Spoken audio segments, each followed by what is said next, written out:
Fazer contato com o professor do Departamento de Ciência Política da Universidade de Campinas, a Unicamp, Wagner Romão. Bom dia, Wagner. Oi, Glauco, bom dia a todos e a todas. Wagner, começando aqui pelo assunto mais quente. Ontem nós tivemos a votação em plenário da chamada PEC do voto impresso, de autoria da deputada Bia Kicis, do PSL do Distrito Federal. E aí tem uma análise que é meio um copo, que é aquilo, né? O copo meio cheio e o copo meio vazio. Primeiro que a proposta não passou, não conseguiu o quórum qualificado de 308 deputados, mas o governo teve mais votos favoráveis a essa proposta do que contrários. Ali a gente teve, na verdade, foram 218 votos contra a proposta e 229 a favor, com uma abstenção, curiosamente, a abstenção do deputado federal Aécio Neves, do PSDB de Minas Gerais, que talvez seja algo bastante simbólico. Wagner, como é que você viu esse resultado? O Aécio ficou em cima do muro, né, Glauco? Pois é. Então, além desses números que você passou, ainda teve aí cerca de 65, se eu não me engano, deputados que não compareceram à votação, né? Essa votação que era uma das votações mais concorridas dos últimos tempos, o que também aponta um certo constrangimento para que não se desse apoio a esse voto impresso, mas ao mesmo tempo também que não se rejeitasse, né? Vários deputados aí desse campo, desses 60 e tantos, eram da base do governo. Então eu penso, Glauco, que realmente você colocou bem, né?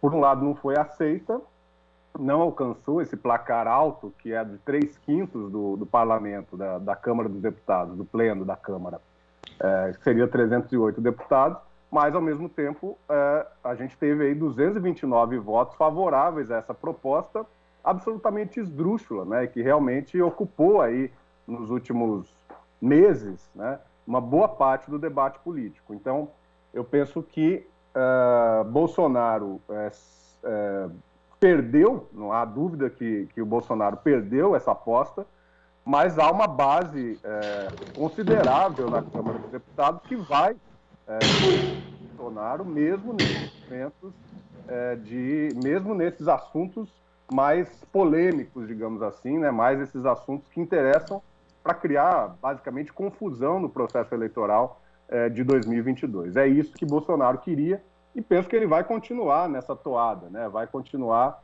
requerendo esse tipo de apoio, de sustentação para os seus objetivos nas eleições de 2022. E quando a gente fala dessa questão do centrão, né, ele acaba abrangendo diversos partidos. Inclusive, quando a gente observa a votação por bancada, Wagner, tem dados aqui interessantes. Por exemplo, o PSD orientou não.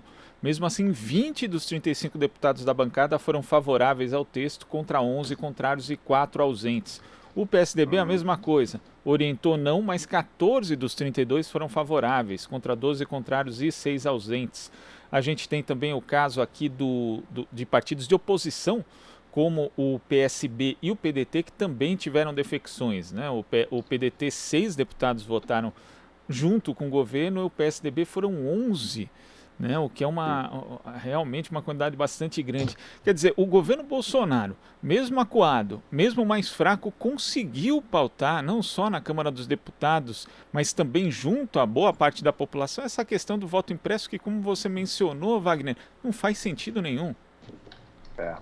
Não, e tem um outro detalhe interessante, Glauco, também estava analisando ontem, alguns estados, sobretudo os estados do norte, centro-oeste, votaram praticamente fechados com a proposta, né?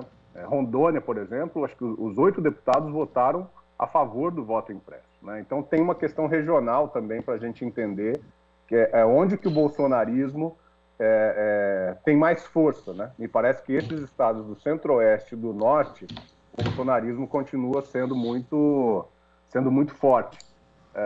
E aí a questão partidária ela acaba importando menos, né? Você tem a liderança da bancada. E me parece que esse é o ponto exatamente que acho que é importante destacar sobre por que o Arthur Lira trouxe para o plenário essa votação que tinha sido derrotada na comissão, né? Ali na comissão, os líderes têm mais controle. né? Os líderes têm mais controles daqueles deputados e deputadas que são indicados para participar das comissões. Então, ali a proposta foi derrotada. No caso do plenário, no plenário as lideranças indicam os votos, mas como você está mostrando aí com esses dados, os deputados, na sua totalidade, vão ter mais liberdade para poder se posicionar. E aí outras influências mais diretas, seja da sua base eleitoral, né, que tem aí uma relação forte em alguns estados, sobretudo, com o bolsonarismo, seja de outras influências mais diretas do próprio governo federal, né, liberação de emendas, liberação de verbas, cargos, etc., esse jogo passa a ser jogado de outra forma. Então, por isso, o Arthur Lira, de certo modo, para lavar as mãos, né, colocou aí essa votação no plenário, trouxe para o plenário, e aí nós temos esse placar que realmente é um placar muito diferente do placar que houve na comissão, né? Quer dizer, foi derrotada na comissão, ganhou no plenário, embora não tenha levado, porque não alcançou os 3/5 necessários para uma alteração constitucional. E a gente percebe que essa defesa do voto impresso por parte a gente pode até ter aí alguns parlamentares de boa fé tentando justificar esse voto impresso, mas ele, do ponto de vista técnico, inclusive, se ainda assim fosse justificável, o que não é, ontem o TCU, inclusive, atestou mais uma vez a segurança das urnas eletrônicas, seria inexequível do ponto de vista técnico você fazer essa implementação em todo o Brasil, lembrando que a própria implementação do sistema de urna eletrônica começou em 1996, mas só chegou a todo o Brasil em 2002. Quer dizer, houve entre uma eleição e outra 2 pleitos. E o que eu achei curioso também, acompanhando ontem a votação, Wagner, foi a deputada Renata Abreu, do Podemos de São Paulo, que inclusive é relatora da PEC, da chamada PEC do Distritão, né, que a gente vai conversar também a respeito dela daqui a pouco, mas ela fazendo a defesa ali do voto impresso, dizendo, olha, o voto impresso ele tem uma ampla defesa junto à maioria da população. Inclusive, na minha plataforma eletrônica, 80% das pessoas se manifestaram a favor. Mas peraí, você desconfia da urna eletrônica, mas acha plenamente confiável aí uma enquete no seu site que não tem metodologia científica nenhuma. Quer dizer, as contradições ficavam muito evidentes, Wagner, e era assim, eu acho que as pessoas deveriam assistir às sessões da TV Câmara, também da TV Senado, da CPI, inclusive para acompanhar como é fácil desmontar o argumento bolsonarista. Sim, é extremamente educativo, né? Assistir às sessões da TV Câmara e da TV Senado. Glauco, nós estamos vivendo um momento da política, né, que acho que é um momento muito particular. Tem a ver com redes sociais, tem a ver com essa hipercomunicação, com essa poluição informacional que nós estamos vivendo. Então, os deputados e deputadas que estão atuando na Câmara, né, eles, me parece, têm, pelo menos uma grande parte, né, tem muito mais o objetivo de fazer a disputa na opinião pública, de trazer temas que chamam a atenção, né, de mobilizar suas bases, do que efetivamente de fazer uma discussão séria, né, coerente, que vá pensar nas instituições, que vá pensar nas eleições brasileiras como instituições, que tem que ter um funcionamento, que tem que ter previsibilidade, que tem que ter transparência nas decisões, né? Então, o discurso político, ele vem sendo contaminado por essa necessidade dos deputados e deputadas, dos políticos de maneira geral, de se situar nas redes sociais e de causarem, né, de terem aí o que a turma mais jovem, né, vai chamar da lacração. Então, nós estamos vivendo uma política da lacração. Então, isso é muito prejudicial, me parece, para o teor da tomada de decisão, para a qualidade da tomada de decisão que a gente passou a ter no parlamento nos últimos anos. Então, eu acho que isso, inclusive, na própria discussão sobre a PEC do Distritão, como você está colocando, né, ela também tem esse elemento. A gente tem cada vez mais uma qualidade inferior da tomada de decisão e uma preocupação dos deputados e deputadas, de quem tem mandato, em aparecer nas mídias sociais, em fazer em competir sobre quem aparece mais, sobre quem tem mais relação com a sua base eleitoral. E aí não cabe a racionalidade, né? Quer dizer, a racionalidade ela acaba perdendo espaço para a emoção, para a lacração, né? Para aquilo que chama atenção e chama mais likes, né? mais relação direta com essa base que se coloca, que é uma base fluida também, que se coloca nas redes sociais.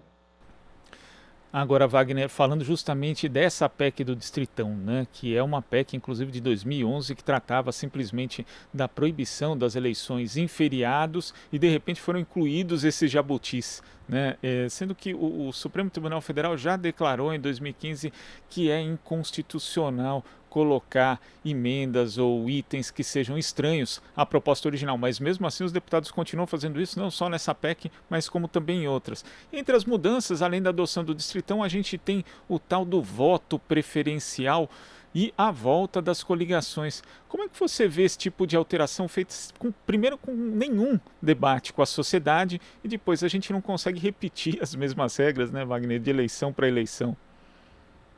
É importante esse histórico, Glauco, porque realmente essa PEC ela começa, ela é de autoria do Carlos Sampaio, deputado aqui do estado de São Paulo, do PSDB, e ele apenas queria, é até uma PEC ingênua, assim, de pouco impacto, de baixo impacto, né? Ele queria apenas que as eleições não fossem feitas nas emendas de feriado, né? Nos domingos em que houvesse emenda de feriado.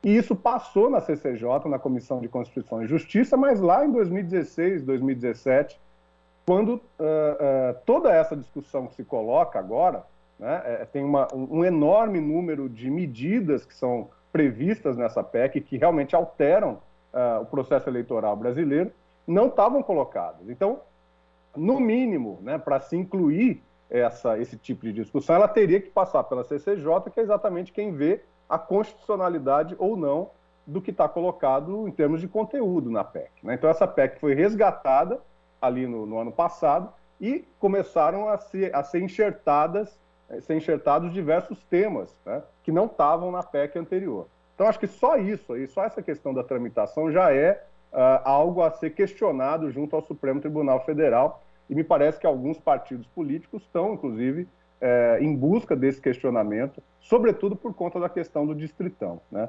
Então, eu acho que esse processo ele tem sido muito assodado, quer dizer, ele tem se dado realmente com muita pressa, e a relatora, essa deputada que você colocou, a Renata Abreu, né, ela tem tomado uma decisão, quer dizer, na medida em que é muito difícil constituir uma maioria unificada ali sobre o texto da PEC, porque ele é múltiplo, né? Ele tem diversos assuntos, conflitantes inclusive, tem sido muito difícil para a relatora conseguir ter um texto coerente, né? Então, de um lado, se aprova a possibilidade do distritão, que é a votação majoritária, né? Ou seja, na verdade, os partidos políticos importam muito pouco na ideia do distritão, porque ganha quem tem mais votos, né? Os partidos políticos não importam aí, e por outro lado se propõe a volta das coligações.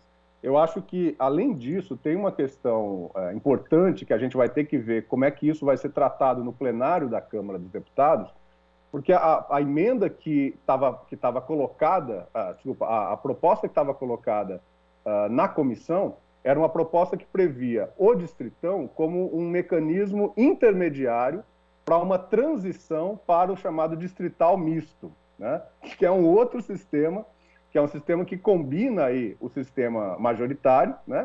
O que é essa ideia de que ganha quem tem mais votos, e o sistema proporcional, que é o que existe atualmente no Brasil, em que a gente tem o voto de legenda, em que a gente tem o voto nos deputados, e tem a questão do quociente eleitoral, aparece o quociente eleitoral, que é exatamente aquilo que os partidos políticos, somados os votos de legenda com os votos dos seus candidatos, vão obter na Câmara, na Assembleia Legislativa ou na Câmara de Vereadores.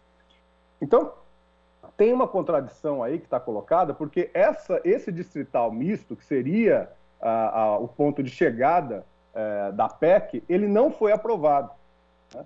Então, se prevê o distritão, se prevê, inclusive, uma tal de cláusula de habilitação de 25%, ou seja, os partidos, para se habilitarem ao distritão, precisariam fazer 25% dos votos, o que não é nada fácil, né?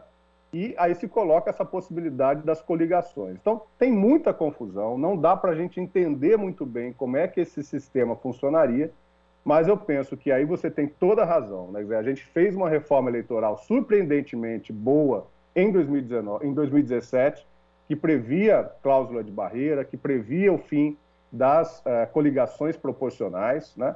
E que está sendo interrompida. Quer dizer, esse processo de transformação, de mudança, que vinha no sentido positivo, de diminuição de partidos políticos, né? Quer dizer, nós temos uma fragmentação enorme, uma dificuldade de formar governos, de formar maiorias muito grande, e uma personalização da política também muito forte. Isso que vinha sendo atacado pela reforma de 2017 vai ser interrompido caso essa PEC seja aprovada na Câmara e no Senado, né? Porque tem esse elemento também. Nós temos que ver o que o Senado vai dizer, como o Senado vai se pronunciar.